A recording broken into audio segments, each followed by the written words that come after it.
Versículo 5. Então falou o faraó a José, dizendo: teu pai e teus irmãos vieram a ti.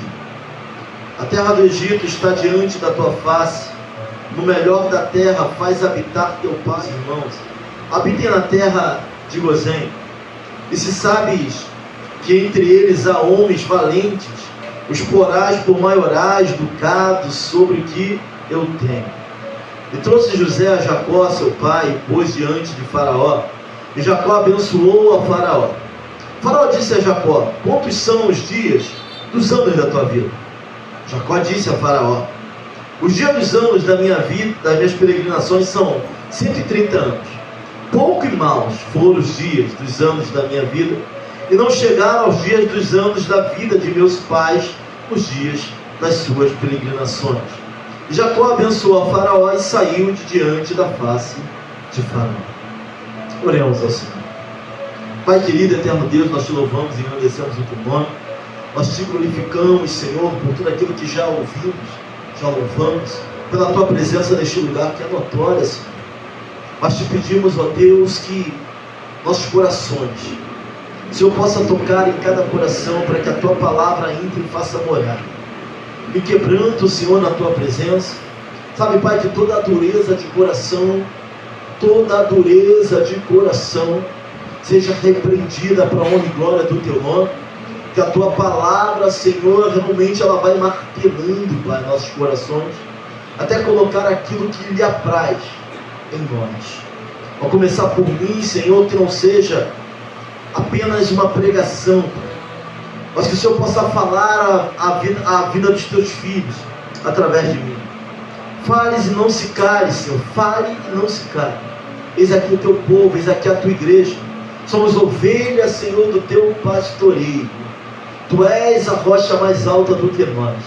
Que não haja resistência, Senhor, mas que toda a mente possa estar aqui cativa à tua vontade, à tua presença. Assim eu oro para a honra e glória do teu nome, Senhor.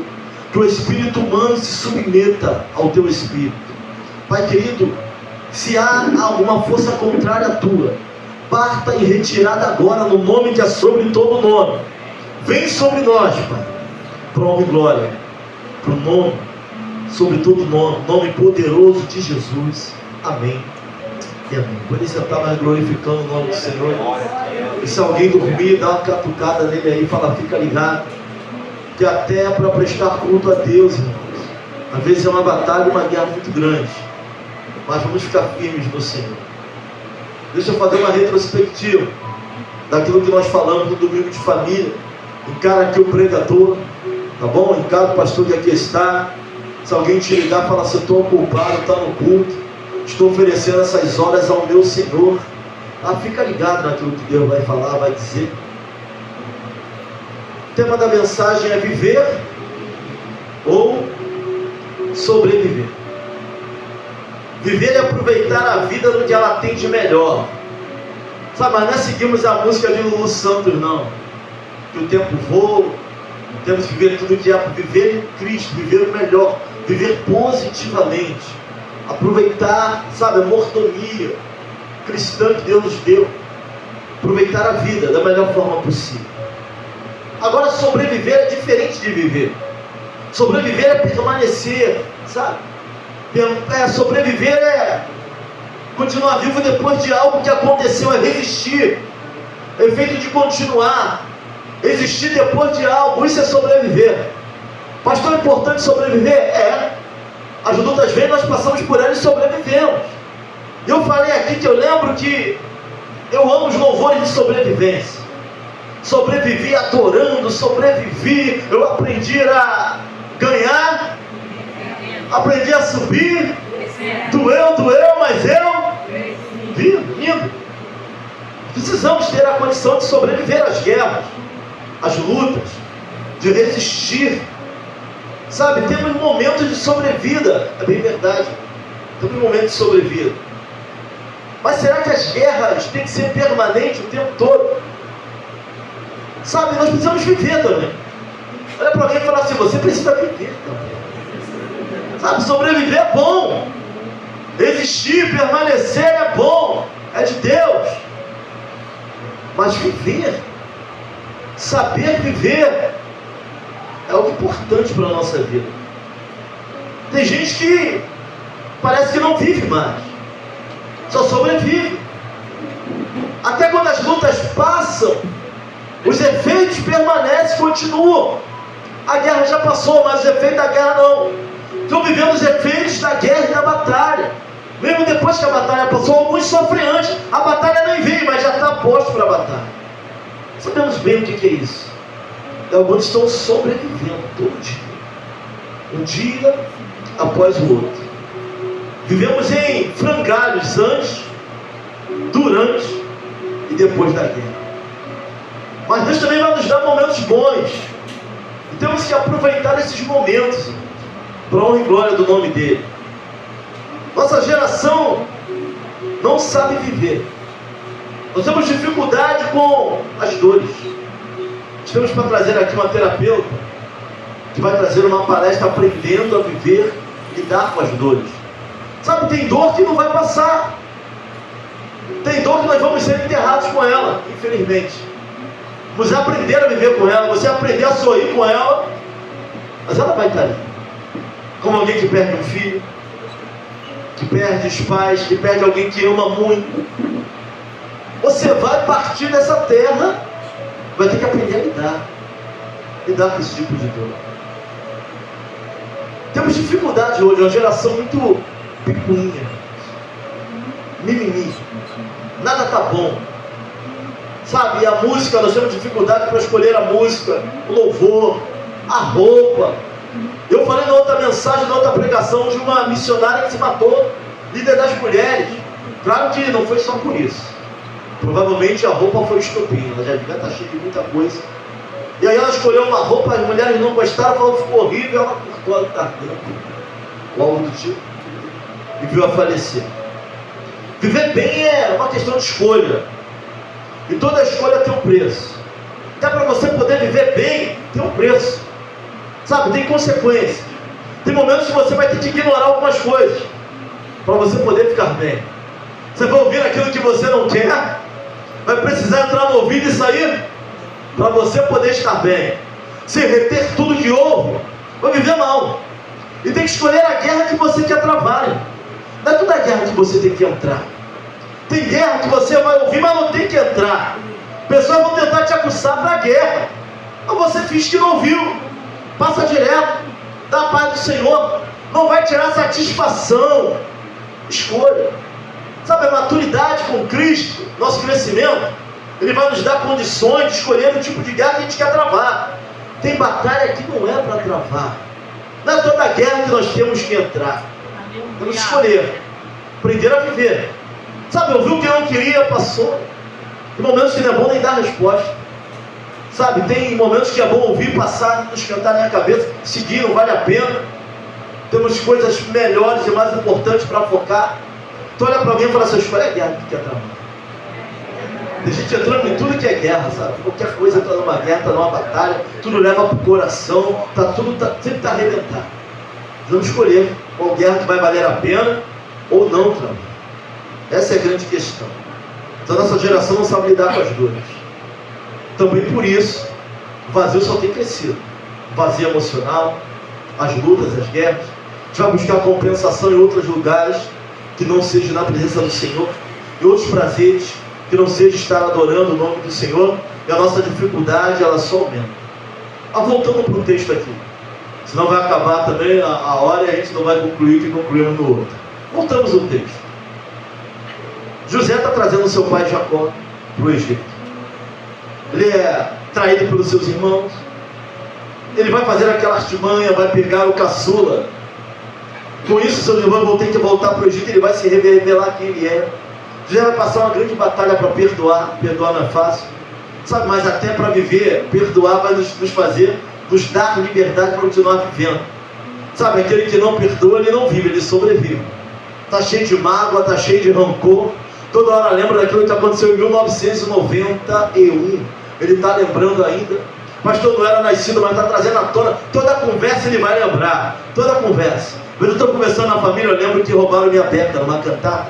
Na primeira igreja que eu entrei, Mas eu já lembro para eles poderem, que eles gostam quando eu falo e começam a implicar. Mas eu estou curado desse negócio, não se preocupa não, eu estou sarado desse negócio. E quem pegou minha beca foi o diácono Sebastião, me deixou sem a beca, ensaiei e fiquei sem beca. Só para dar um exemplo aqui, isso aconteceu em 1999, e levaram minha beca, eu lembro até hoje. Então tem gente dessa mesma maneira, sabe que o negócio aconteceu há 20 anos atrás e ele está lembrando, e não consegue seguir a vida porque vive lembrando das coisas do passado. Jacó, quando vem para o Egito, José vai apresentar Jacó para Faraó. Jacó vai abençoar Faraó. Na verdade, é entendido de Abraão que o maior abençoa o outro.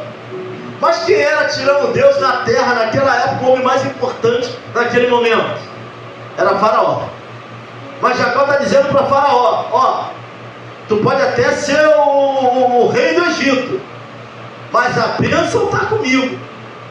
Quem abençoa Faraó é Jacó.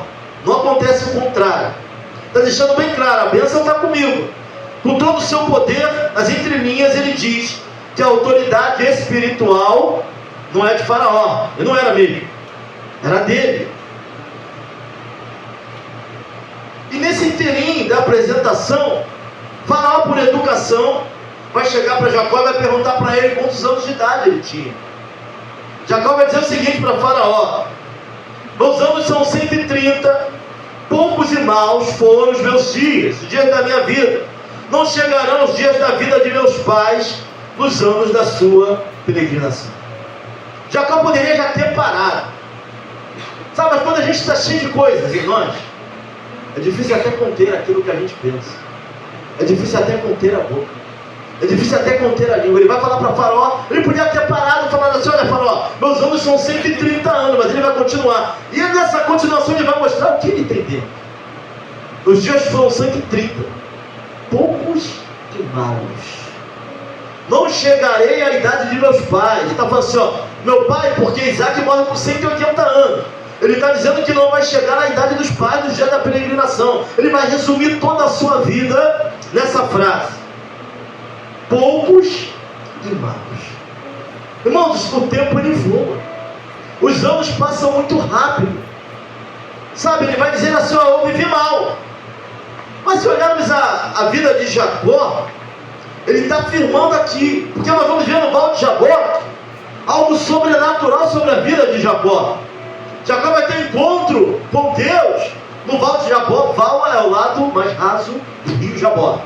Ele vai ter um encontro sobrenatural, vai ser tocado na junta das coisas, ele vai ficar manco, porque quem tem encontro com Deus jamais vai ser o mesmo, fica marcado. Sabe, quem teve um encontro real com Deus, ele nos marca de alguma maneira.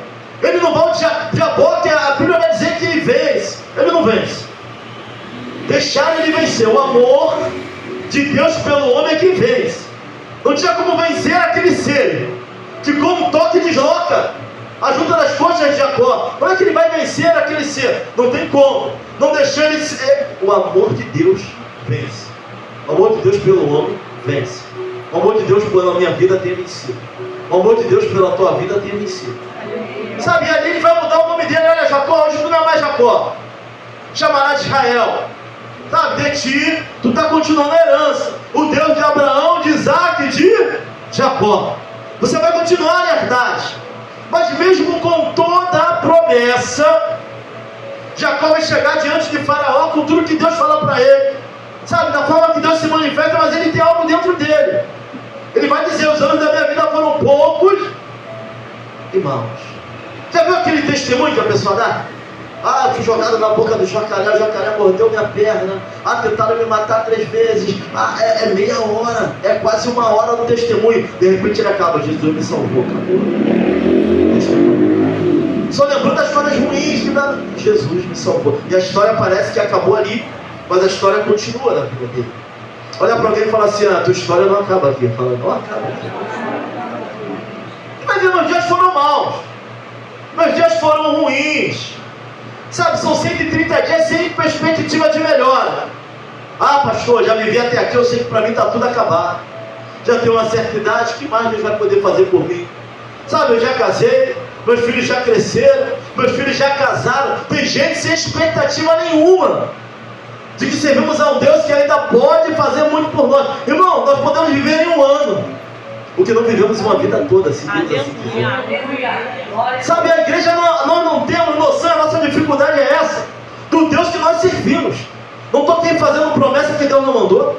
Não estou falando para você que vai ser amanhã, o que vai ser depois, não. O que eu estou dizendo, tu pode viver 50 anos de uma maneira e em um ano tu viver abundantemente tudo aquilo que Deus prometeu para você. Ele pode fazer isso. Mas Jacó estava sem perspectiva nenhuma, mesmo sendo alguém dentro da promessa, mesmo sendo alguém que teve um encontro com Deus no Val de Jaboque. E a pergunta nessa noite é, até onde tu tem perspectiva de Deus? Acho que Ele pode realmente mudar a tua vida e te fazer viver aquilo que tu não viveu. Pastor, eu estou velho demais para isso. Jacó tinha 130 anos quando ele desce para o Egito. Foram maus, viveu mal, foram maus, não tinha expectativa, não sabia mais o quanto ia viver, e já estava declarando que não iria chegar à idade do pai. Isaac morreu com 180 anos. Agora, se nós olharmos as decisões de Jacó e de Isaac, vai refletir na vida que ele levou, na forma como ele viveu. Sabe, as nossas decisões, a forma como nós vivemos, vai refletir naquilo que nós estamos passando, naquilo que nós vamos passar. Quer ver a diferença de Jacó e de Isaac? A primeira atitude que eu vejo em Isaac chama-se sacrifício. Gênesis capítulo 22, versículo 9. Vieram ao lugar que Deus lhe dissera. Edificou Abraão ali um altar e o pôs em ordem a lenha, e amarrou Isaac seu filho e deitou-o sobre o altar em cima da lenha. Isaac vai perguntar ao pai dele: onde está o cordeiro? Ou seja, Isaac conhecia o sistema sacrificial. Os estudiosos vão dizer que não foi de imediato o nascimento de Isaac. Se isso é verdade, vão dizer também que Isaac tinha entre 36 e 37 anos quando ele foi levado para o sacrifício. Se isso também é verdade, ele poderia muito bem se desvencilhar do pai dele, porque ele conhecia o sistema sacrificial. Mas não. Até então, quando ele pergunta onde está o cordeiro, tudo bem, ele vai prover o cordeiro. Mas quando ele amarrar as mãos, colocado em cima da pedra, fica bem claro na mente de qualquer um que o sacrifício era Isaac. Poderia ter se desvencilhado, mas não. Confiava no Deus de seu pai. Poderia ter saído fora, mas não. Mas então por que Deus faria isso com Abraão? Sabe, Deus queria ver na vida de Abraão se ele estava na prateleira correta na vida dele. Tem muitas coisas na nossa vida que não estão na prateleira correta. Acho que deve ser muito difícil para uma mulher ou um filho ouvir, ou mesmo para o marido, quando ele chegar para uma mulher, ou uma mulher chegar para o marido e falar assim: olha, eu te amo, mas eu amo a Deus muito mais do que a você. Sabe, parece algo absurdo, mas isso é colocar Deus na prateleira correta. Porque sem Deus não haveria mulher, sem Deus não haveria marido, e muito menos família. Sabe, o marido é o meio, mas Deus é a fonte. A mulher é o meio, mas Deus é a fonte. A família é o meio, mas Deus é a fonte. O trabalho é o meio, mas quem dá trabalho e quem abre porta onde nem parede tem é o próprio Deus. Ele é a fonte. Então, às vezes, nós amamos nossas esposas mais do que a Deus, amamos nossos maridos mais do que a Deus, amamos nossos filhos mais do que a Deus, e colocamos pessoas em lugares na nossa prateleira de prioridades onde elas não deveriam estar. É difícil isso. É difícil até chegar nessa conclusão de que temos que amar muito mais o abençoador do que a bênção que ele nos dá. Abraão estava experimentando isso sobre a sua vida, porque tudo que ele queria toda a sua vida era ter e na idade de 101 anos, né? 101 anos, Isaac nasce, e Deus pede Isaac como sacrifício. Deus não queria sacrificar Isaac, mas vê em que lugar na prateleira de prioridades de Abraão ele está. Nós cantamos que amamos a Deus, louvamos a Deus, que Ele é tudo para nós, mas o fato é que muitas das vezes, irmãos, Ele está na prateleira errada do nosso coração, da nossa prioridade. Primeiro vem o que eu sinto, primeiro vem o que eu quero, primeiro vem o que eu acho, primeiro vem o nosso nossos sentimentos, Deus vem lá embaixo. Mas adorar a Deus não tem nada a ver com sentimento, tem a ver com crer e saber quem Ele é. Sentimento Ele move também. Sentimento Ele pode colocar em nós, Ele pode trabalhar isso na nossa vida. Sabe? Então Deus vai querer exigir dele, ver em que lugar ele está. Não é algo tremendo que ele exige de Abraão. Mas Isaac faz parte desse processo como filho. Ele fica muito tranquilo com o seu pai. É o meu pai. É algo que o Deus do meu pai determinou.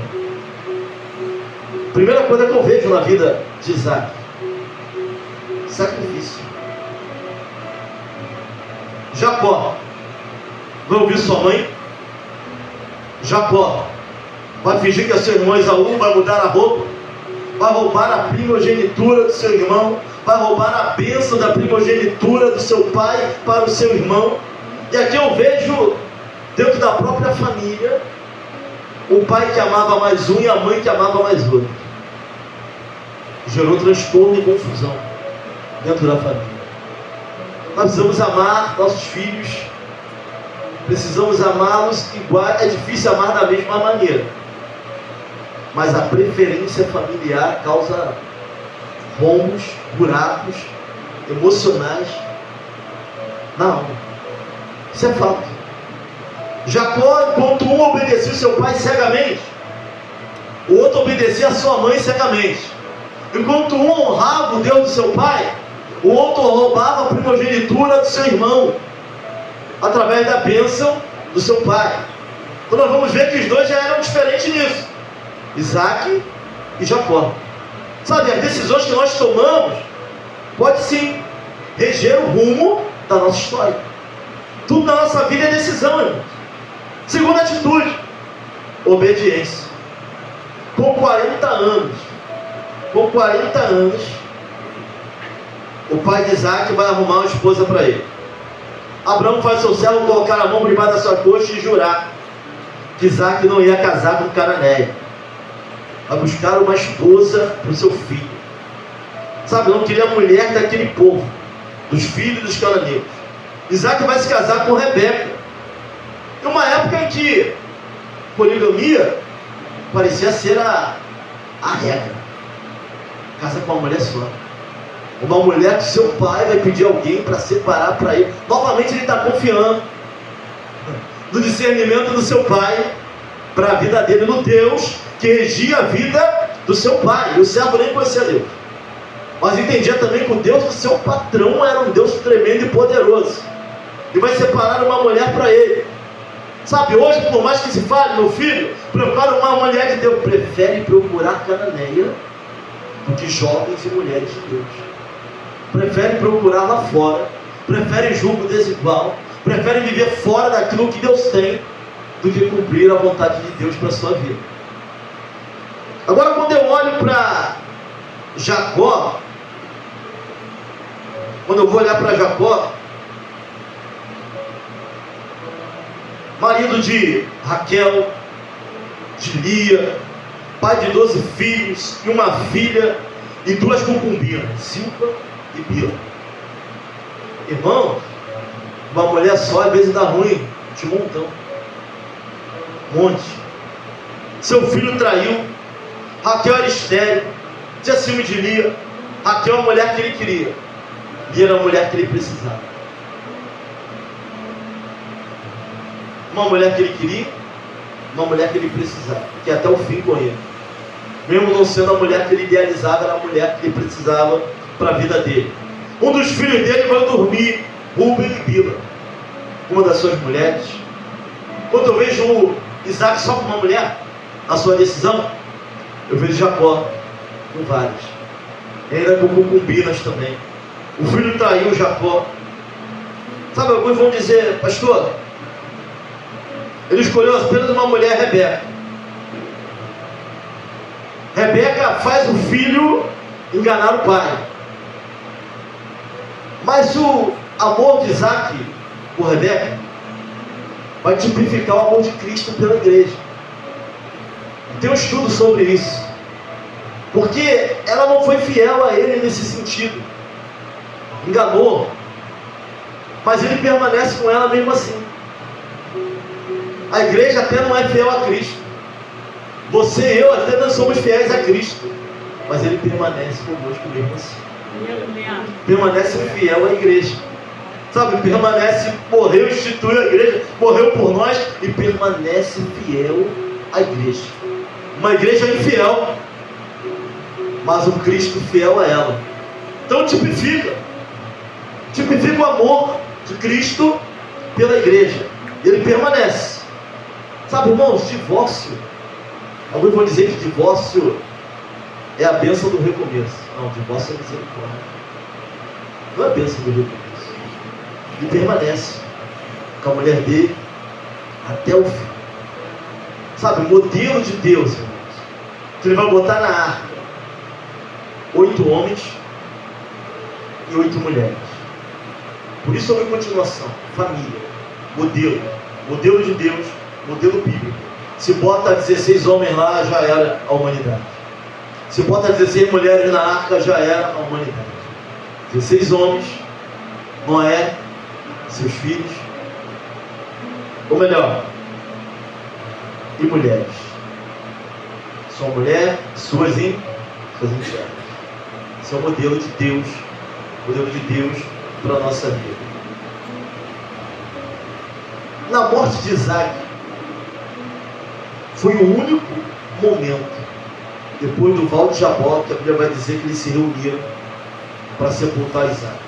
Jacó e Esaú. Pastor, mas eles se encontraram no val de Jabó. Ele pediu perdão ao seu irmão, mas não foi a mesma coisa. Cada um seguiu seu rumo.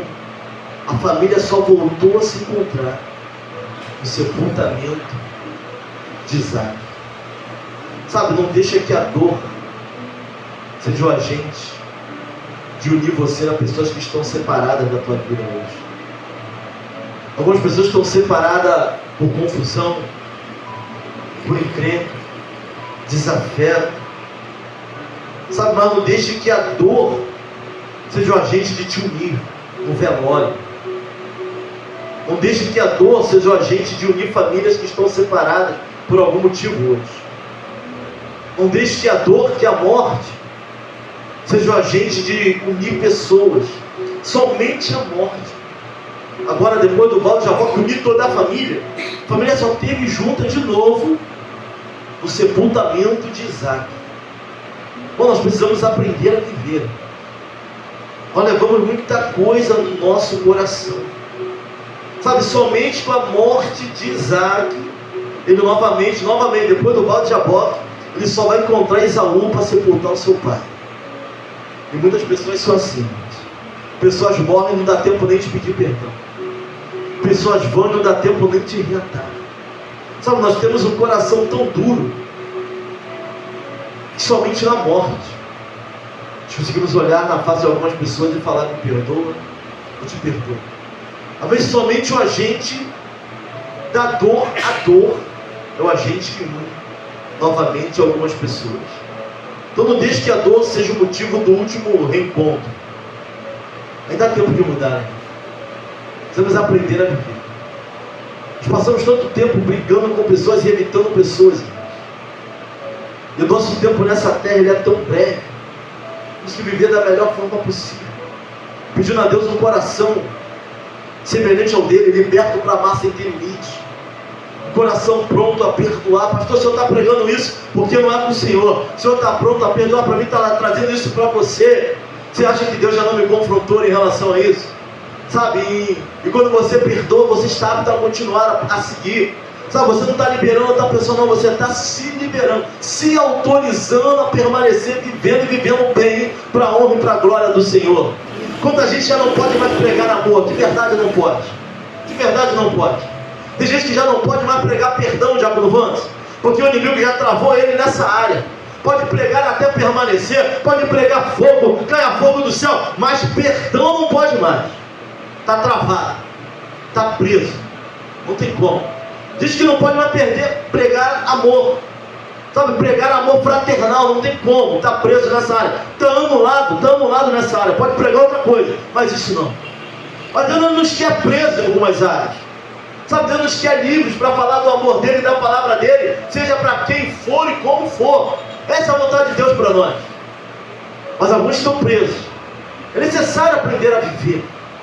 Tem gente que é implicante, tem gente que não sabe não olhar, tem gente que não sabe não ver, tem gente que não sabe passar direto. Tem que ir lá inflamar um pouco mais, complicar um pouco mais, sabe? Trazer descanso ao seu ego inflamado, ao seu orgulho desmedido. Quando na verdade precisamos aprender a viver. Deus tem nos abençoado e alguns nem tem visto. Descontentamento é tanto que não tem nem observado isso. Gente que vive descontente, acorda descontente. Sabe, parece até aquele endemoniado. Quem é teu nome? Multidão. Sabe, a cara muda, parece que tem mais de uma pessoa dentro dela. Tem dia que acorda de uma maneira, daqui a pouco está de outra, está sorrindo, depois não quer papo com ninguém. Parece que tem várias personalidades. Fragmentado, parece até aquele filme. Você não sabe quem é, com quem tu está lidando naquele dia. Sabe, que Deus vem nos libertar para a glória do nome dele. Nem todo dia nós estamos bem. Sabe, nem todo dia tu quer sorrir para todo mundo, mas tu é educado, a paz do Senhor você deve. Sabe, meu irmão, como vai a tua vida? Pastor, minha vida não está bem, não. Não mente não, que Deus nem gosta disso. Não temos espaço com isso, mas Deus ainda tem promessas para mim. Aleluia. Sabe, temos que aprender a viver de verdade, dando glória a Deus por tudo que temos. Sabe, querendo melhorar, mas glorificando a Deus pelo que Ele já fez na nossa vida. Tem gente que só pensa em melhorar, mas nunca olha o que tem. Só olha para aquilo que os outros têm, mas não olha a família que ele tem. Uma família linda. Sabe, um esposo que não é perfeito, mas é dedicado. Uma mulher que passaria fome contigo e também não está bom. Tem que aprender a viver. Tem jovem que tem um teto, tem família, o pai olha, a mãe cuida, mas vive num vazio, como se fosse abandonado e que ninguém olhasse. Sabe, Deus te ama, jovem de Deus. Deus te ama e tem um propósito na tua vida. Mas é necessário aprender a valorizar aquilo que Deus tem feito por nós. Só olhando aquilo que não é fácil. Só olhando a vida, achando que a vida dos outros é fácil. Você vê os outros, tá, tem uma festa bonita, olha lá no Instagram, até parece, meu irmão, quer me enganar, me dá uma bala pelo menos. A gente vai vivendo um tempo que a gente vai vendo que Instagram é historinha, Facebook é historinha, o negócio não é bem assim não, a grama não é tão verde assim não. Sabe, a chapa esquenta aqui, esquenta lá também. A música que toca aqui, toca lá na casa do diaconado também. A vida não é tão simples assim, a gente vai aprendendo isso. Olha, nós idealizamos uma felicidade que talvez nem exista da forma como nós pensamos. E estamos ignorando aquilo que Deus tem feito por nós pela nossa vida.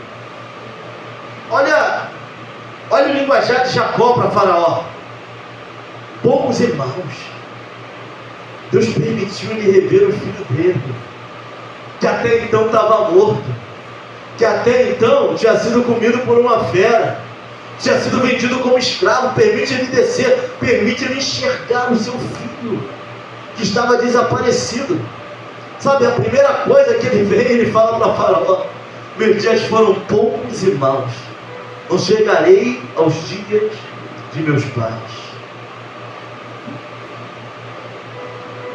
Gênesis capítulo 48, versículo 11.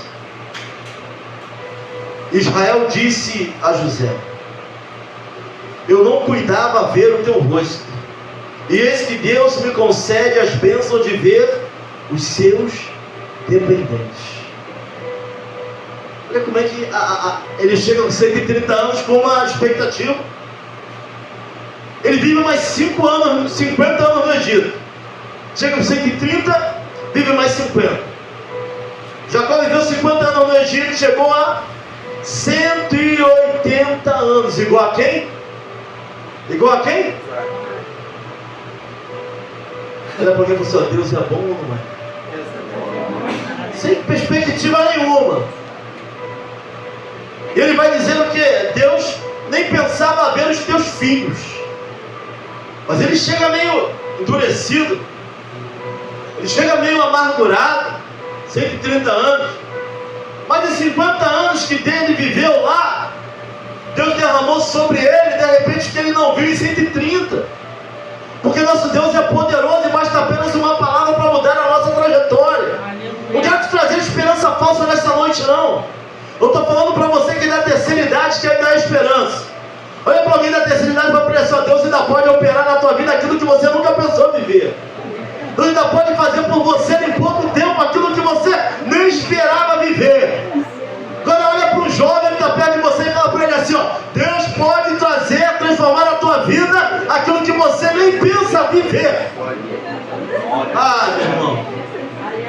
Achou que ia morrer por 130, foi até 180.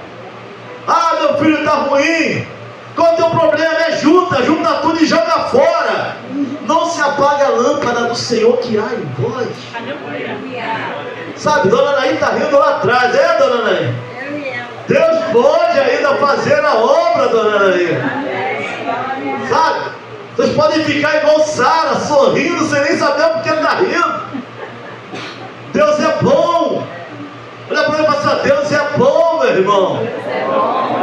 Tem gente arrastando o pé aí, igual Jacó quando chegou com 130. Tem gente com 16. Meus dias são maus, são poucos e maus. Parece que tem 90. Pastor, meus dias são poucos e maus. Não chegarei à idade dos meus pais. Tem gente já entregando a vida. Deus tem mais para você, estar repreendido em nome de Jesus. Sabe, começa a olhar para o autor e consumador da sua fé. Sabe, quem está falando isso aqui não é quem a vida é fácil, não. Por isso que a minha vida é um mar de rosas, não. Mas eu creio naquilo que eu estou pregando. Eu creio na Bíblia que eu leio. Não louvo Ele porque Ele pode fazer. Louvo Ele porque eu sei quem Ele é. Eu sei que Ele opera na vida dos seus por amor do seu nome. Não porque eu sou mais necessitado da terra ou você. Mas Ele não apenas nos chama, Ele nos garante, Ele nos sustenta, Ele nos levanta, Ele nos carrega, Ele nos leva. Que Deus faria isso? Que Deus morreria no teu lugar? Que Deus se entregaria no teu lugar? Qual Deus? Em que religião tu vai viver isso? Que Deus dá longa vida, longevidade e abençoa e faz na vida de alguém em menos anos do que tudo que ele viveu, aquilo que ele sempre sonhou viver. Não precisava fazer, não precisava provar, ele não precisa provar nada. Mas ele, Isaac, vai viver exatamente 180 anos. Cuidado com aquilo que tu fala, porque Deus está vendo. Sabe, cuidado com aquilo que tu fala, porque Deus está vendo. Ah, eu sou infeliz, para mim nunca vai acontecer. Deus está vendo e pode fazer tudo diferente. Vou entrar assim, ó: eu sou Deus que faz, eu sou Deus que opera. Vou te mostrar aquele culto poderoso. Sabe, quem não tem esperança, volte a ter em nome de Jesus. Aleluia. Quem já havia desistido, volte a ter esperança, porque Deus é bom. Não chega para mim numa conversa: ah, pastor, eu nasci para sofrer, a minha vida vai ser sempre assim, eu já estou conformado que eu vou te repreender na hora. Irmãos, quem sabe aquilo que nós seremos é o Senhor. Só se coloca na posição, corresponde a esse amor, corresponde a esse chamado da maneira certa, para viver o melhor de Deus na tua vida. Não estou falando que todo mundo aqui vai ser rico, isso não tem nada a ver. Tem um cristão rico, tem um cristão pobre, mas seremos contentes, teremos contentamento. Teremos graça de Deus sobre nossas vidas, para a honra e para a glória do nome dele. Sabe, o Deus que fez é o Deus que faz, é o Deus que vai fazer. Ele é imutável, Ele não muda. Estou aqui nessa noite para engrandecer o nome do Senhor, irmãos. Nós temos que aprender a viver. Sabe, tu está passando um montão de problemas, quando tu sentar na tua ceia de Natal, dá a tua mão e agradece a Deus: Senhor, obrigado por eu ter uma família, eu ter uma casa, eu tenho que comer. Ebenezer, até aqui me ajudou o Senhor. O amanhã Deus proverá. Aleluia. Sabe, tem guerra que tu vai deixar para viver é na manhã. Quem morre de véspera é peru de Natal, meu irmão. Deixa para sofrer a guerra de amanhã. Oh, glória! Se alegre, tenha momentos de alegria. Olha para a tua casa, olha para a tua família. Não olha só para o desespero, só para a luta, não. Também tem coisa boa. Sabe, minha irmã Sônia, olha para a história que vocês construíram. Olha para os netos, olha para os filhos. Tem coisa boa que Deus fez. Há mais motivo para sorrir do que para chorar. Oh, glória! Aleluia! Que Deus te dê uma injeção de ânimo. Uma injeção de ânimo, para honra e glória do nome dele. Pastor, eu queria isso assim, eu queria a festa assim, eu queria um filho assim. Irmão, glorice no Senhor com aquilo que Deus te deu, aquilo que você tem. Para honra e glória do Senhor. Nem todo mundo que começou bem acabou bem, não. Nem tudo que começa de origem complicada acaba dessa maneira, não. Deus é o Deus que muda até as origens das coisas. Está pensando que a cruz foi sempre um símbolo santo, separado? Não era, não. Não era, não. A cruz já existia. Jesus, ele vai mudar a simbologia da cruz. Sabe, ele vai mudar aquilo. A cruz, ela foi aperfeiçoada pelos romanos, mas foi criada por quem? Pelos persas. Sabe quantas pessoas eram crucificadas num dia? 50. Segundo Flávio José, historiador judeu do primeiro século, 50 pessoas por dia. A cruz foi símbolo de maldição. A cruz era símbolo de danação. Só morria na cruz os piores bandidos, os marginais. Deus se fez maldito, vai para um símbolo de danação, para transformar isso em símbolo de esperança. Sabe, ele muda as origens. Eu não sei como você começou, mas eu sei que então você pode acabar muito bem para a honra e glória do nome dele. Ah, pastor, toda a minha família é assim. Vai parar em você, para a honra e glória do nome dele. Quando nós falamos que a cruz nos libertou, não é o madeiro vazio, não. É a obra que ele fez aqui. Glória a Deus. Mudou o símbolo. Pegou o símbolo de maldição e transformou num símbolo de esperança. Jesus mudou a forma como se conta. Agora é antes e depois de Cristo. Mudou o tempo. Mudou a simbologia. Olha para alguém e fala assim: por que ele não pode mudar na tua vida?